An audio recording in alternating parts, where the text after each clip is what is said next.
Welcome to Weight Loss and Wellness for Real, the podcast where people like you get the practical solutions and support you need to permanently lose the physical and mental weight so you can feel better and live the life you want in the body and mind you want.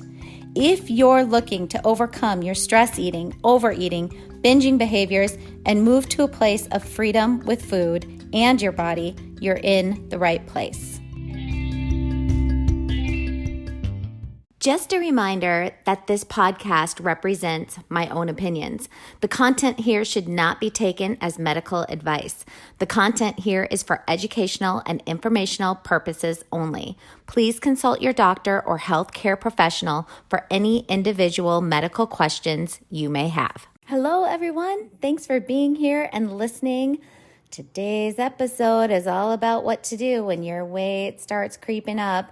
We've all been there, lost a few pounds or maybe a lot of pounds, and everything seems to be going great. And then over a little bit of time, we notice our pants feeling a little tighter. Or if you watch the scale, your average weight is slowly going up each week, maybe by a quarter pound, half pound, a pound. And often this is when panic might set in, and then we're asking things like, what can I do to stop this? And I want you to take a listen to learn practical ways to stop the scale from creeping up more, as well as what to do to help yourself actually lose more weight if that's your goal, or how to stay in maintenance if that's your goal. I wanted to tell you about a company I recently used and that you may be interested in using as well. It is called 5 Strands, 5 the number, and then STRANDS, 5 Strands, and it is a test to learn about food intolerances, environmental intolerances, and it can give you lots of really good information on how your body is currently responding to your diet. So it can identify food or environmental intolerances, and then you can kind of temporarily remove these things from your diet and make lifestyle decisions around that in order to reduce inflammation, to feel a bit better. This isn't about allergy testing. This isn't the same if you were to go get allergy testing through blood. This is simply about a different process they use that help to identify not allergies, but simple intolerances to foods that you currently may be eating and things in your environment. And then once you have that knowledge, the idea is you can go into an elimination diet and take all those things out at once. Versus if any of you have done an elimination diet before, when you're trying to figure out what's working for you, what's not, it may be something like you take out all dairy, you have to wait 4 weeks to see how you respond, then you take out another thing, so it's just this really long process of trying to figure those things out. This is just a really quick, simple, easy way to get that information and eliminate all those things at once. And then the idea is you do slowly add them back in once your body, the inflammation has calmed down, your body's ready to respond to them again. So this isn't about eliminating these foods forever and always. It's simply about taking them out for a time period to really optimize your health, maybe even lose some weight, and then slowly adding them back in. And the test is so easy because you just send in some strands of hair, hence the name of the company, 5 Strands. You just send in some hair, you get results back within 5 to 7 days. The other reason I, when asked, agreed to work with this company was because their customer service was so amazing. Any questions you have, anything like that, they are just friendly, very knowledgeable. I just really, really appreciated this to me was like old school customer service. So they're a great company. And this sort of testing can just give you that idea of, okay, these are the things I'm going to try to cut out. And we'll see, trying to optimize feeling good, all that sort of stuff. And my own personal thing with this is I was noticing that I was having just some cues and feedback going on from my body with some regular things I had been eating where I had never had those negative cues and feedback before. And so I knew something was going on, and that's why I got into taking this test. And what was really interesting is some things came back that I knew would come back. Like, I've always known dairy. I do not do well with dairy. I know I don't do well with eggs, things like that. But I really found some of the results fascinating. Like, there were certain proteins that I was used to eating every single day that I'm highly, right now, currently in my lifestyle, intolerant to, and other proteins that were just fine. So that helped me adjust to what I'm eating right now. Another thing that was really interesting is I always thought I was really intolerant to red wine, but was fine with all clear alcohol, like vodka, all that kind of stuff. And actually, according to this, all clear alcohol is not good, but I am totally cool with red wine. So things like that were really, really fascinating to me, and also just helped me create sort of this elimination diet plan for about 6 weeks that I'll be doing, and just gave me all the information in one shot. So I highly, highly recommend them if you're looking to optimize your health. It's a quick and easy test to just get more information. I really do hope you give it a try. I just believe more knowledge about our bodies and how they are working is such a key in gaining that optimal health. So if you want to give them a try, you can head over to 5strands.com. Again, it's the number 5 and then STRANDS.com. And when you go to checkout, put in my name, Heather Heinen, HEYNEN, and you're going to get a nice discount. I have seen with my clients over all these years, or me personally with myself, when this is happening, when weight, sorry, kitties are on the loose this morning, when weight is slowly creeping up, people will kind of freak out. It's like, oh no, my weight is going up again. And the feelings that come along for the ride are often things like defeat or fear, guilt, shame, all of the above.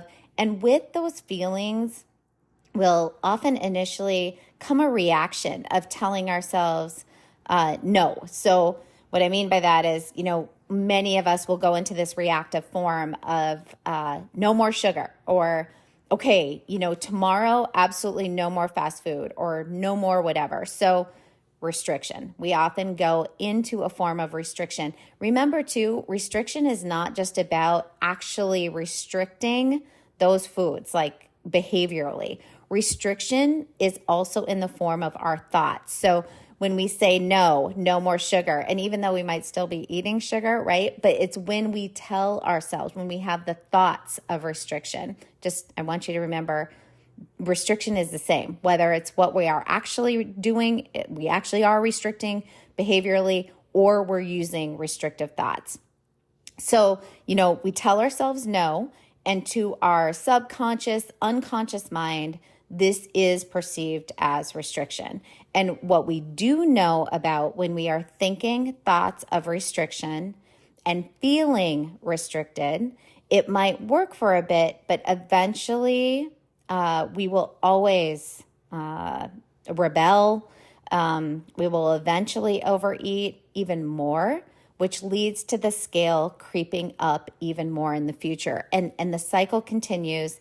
And this often leads eventually to just giving up altogether and lots of the F it or screw it eating patterns until even more weight is gained. And then usually what I see happening is, and what has happened to me in the past, is you put on more and more weight until you're really miserable again, like pants are feeling tighter, right? Or they're not fitting. And then you make yourself do that diet thing again. So back to restriction, back to losing weight. I feel oh so good. I'm losing the weight. The scale is going down again. Pants are looser. And then 1 week, the scale is up or the pants fit a bit tighter. And now we're back to the defeat, anxiety, worry, fear, stress, shame, and or giving up or more restriction that eventually leads to screw it eating, to overeating, and the cycle continues on. So we know that when the scale starts creeping up, it can start this whole cycle of self-defeating thoughts, self-sabotage, feelings and behaviors, yo-yo dieting, more overeating, more binging behaviors, if that's something you deal with.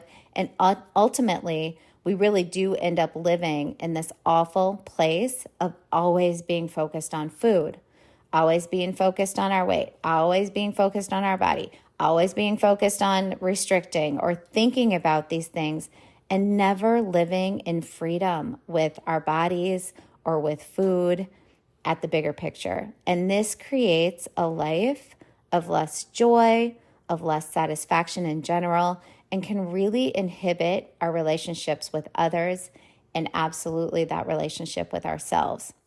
So, what do we do on a really practical level?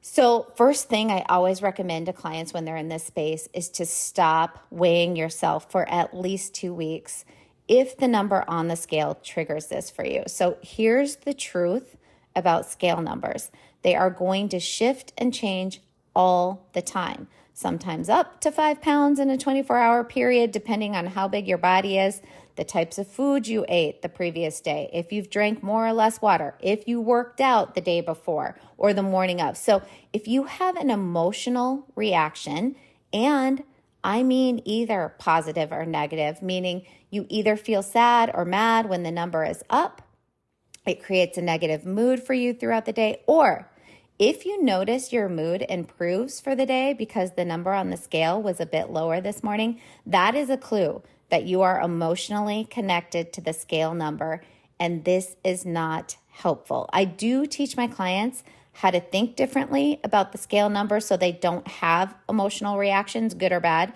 But, so we do have, when I work with clients who have issues with the scale, I do teach them ways to help their brain stay in neutral about the number on the scale. And once they have that skill in place, then weighing daily or weighing weekly is no big deal and won't trigger different behaviors with food depending on the scale number. And that's all great, but that's a whole different journey, right? And so if you really want to kind of stop that cycle, I really recommend to just put the scale away. Okay, so then if you do feel your clothes getting tighter, so weight really is creeping up, like for real, then practically speaking, you really want to look at what foods could I possibly switch out that I'd feel is doable and not restrictive. So for example, you've been eating a bag of popcorn every evening in front of the TV.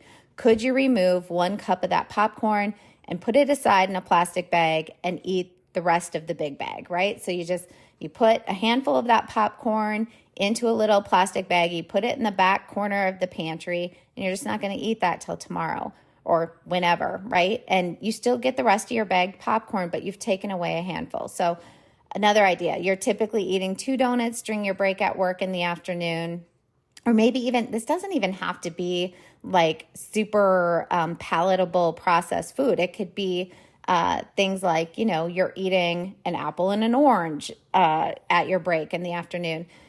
But if it's the donuts, could you still grab 2, cut 1 in half, and eat just 1.5 donuts instead? Throw the other half away or give it to someone else to eat. If you're doing the apple and orange, could you eat the apple and half the orange, save the other half of the orange for the next day? Things like this. Could you remove the slice of cheese from your sandwich and switch it out for mustard, or maybe just nothing?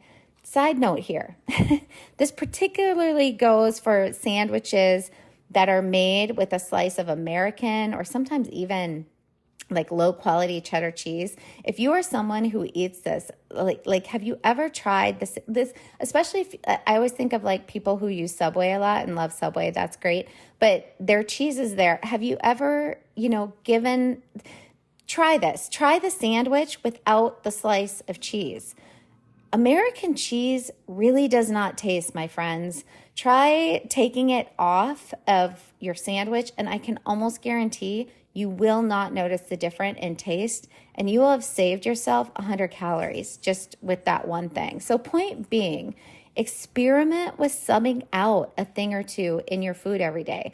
Things that are doable for you, that you won't even miss. Another one that just popped into mind. If you are a sandwich eater and eat sandwiches with 2 slices of bread, could you sub that bread for a lower calorie bread? There are just so many options out there these days. A typical slice of bread is going to run you about 100 calories. So on a sandwich, if you're using 2 slices, that's 200 calories. There are so many options out there of bread running in the, 40 calorie to 50 calorie range for a slice. So could you maybe consider trying that?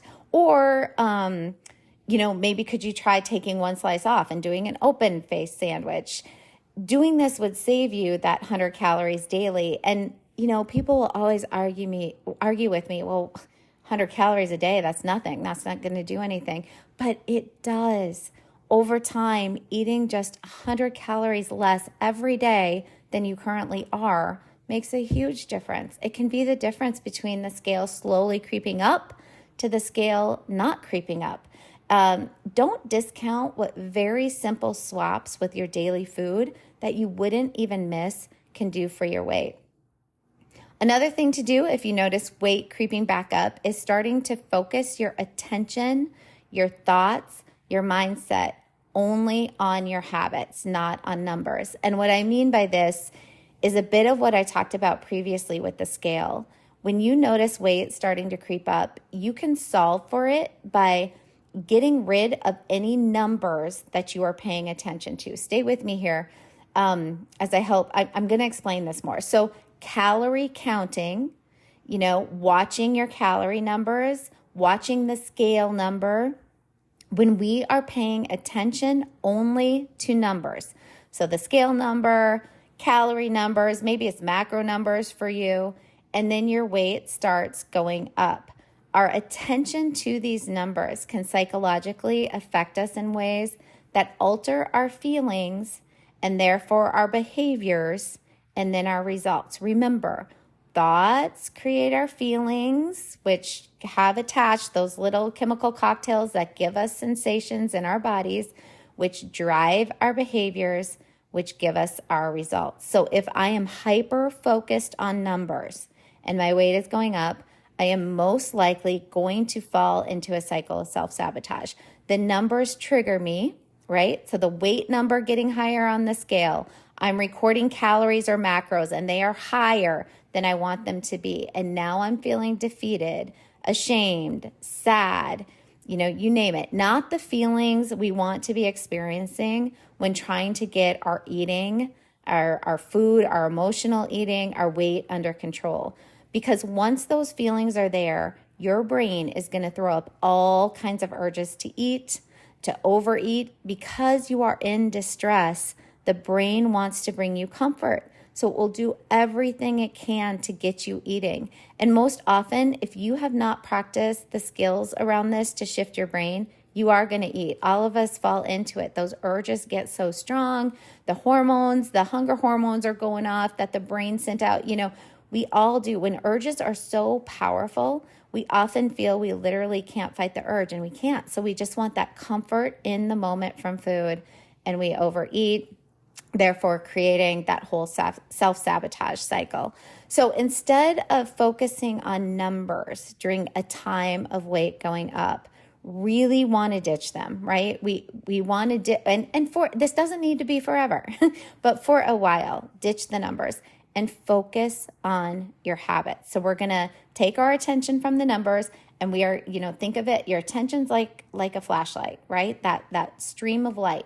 And so you want to move that flashlight, that stream of light, your attention onto your habits. Take a good look where your habits are currently at. And this is about not judging yourself here. This is about curiosity. Remember, be the scientist, not the judge. You want to observe what's going on with your daily, weekly habits without judgment, but simply that curiosity, right? Being interested. Remember, when we judge ourselves, that starts up the whole shame cycle again, which leads again, as we've been talking about, to more overeating and therefore more weight on our bodies. So some examples to look for. Are you drinking the amount of water you need every day? If not, make an action plan to get in your optimal amount of water every day. Often when I work with clients in this space, that alone will start the weight coming off again, will stop the scale from creeping up. Ask yourself, has anything changed within my movement patterns in the past week or two? Has the weather been in a place where my 3 walks each week that I was in the habit of taking has declined or stopped? Because of the weather being so cold, have I stopped parking further away from the door of the grocery store? And now I'm trying to park closer to things when I have errands to run. Have I relaxed a bit on my evening routine before bed so that I'm getting less sleep or less quality sleep? Remember that quality and enough sleep is really paramount to losing weight. When we're not sleeping well, that cortisol is going to be in a different pattern throughout the day that we want it to be in. And then that is a real big issue. Remember, cortisol does many things, but one thing it does is affect insulin. And one of insulin's jobs is to shuttle and store fat in our cells. So look at your sleep hygiene routine. Has it shifted at all? Get curious. And then take a look at your habits around food. Are you a bit more stressed maybe in the past week or two, so that maybe eating a bigger portion of nuts for your afternoon, you're eating a bigger portion of nuts for your afternoon snack every day? Have you stopped pre-portioning things out like nuts, chips, treats into single serving bags, thinking that I've been doing that forever? My eyes are pretty trained enough now and I can eyeball portions accurately. You know, over the years, I have weighed and measured my food off and on. I really do consider myself pretty much an expert on knowing portion sizes. And even for me, I find myself over time becoming inaccurate again when it comes to portion sizes. So really taking a curious look at things like this, at our habits, and staying away from looking at numbers can really, really help us not get super emotional over the weight creep and stay really neutral about it, which is what we want. Because when we get emotional over these things, again, that is when the habit lower brain kicks in with stronger and stronger cravings, urges, and it becomes more difficult to stop the weight from going up. So if the goal is to get that weight going down again, we want to stay neutral with our feelings. We want to stay curious. We want to get analytical, and we want to look at our habits. So write down what you find when you go back and reflect on your habits, and then write out 2 or 3 things you can shift in your day that feel very doable for you, that will start to get that weight trending back down again. This is really the way to get the results you want when weight is slowly coming back on. Do not give up. Stick with it, my friends. It takes patience. And that can be so difficult for many of us. And I really do get it. It's so me. But really, the name of the game here is the long game. And that's what we're playing for, right? I mean, the long game where you are at the weight you want to be at in the body you feel best in, and that you can sustain it effortlessly for the rest of your life. This is absolutely doable. I hope you found something valuable from today's episode. Thank you for being here, for listening, and supporting the podcast. We will talk soon. Did you know you can find a lot more help from me on my website?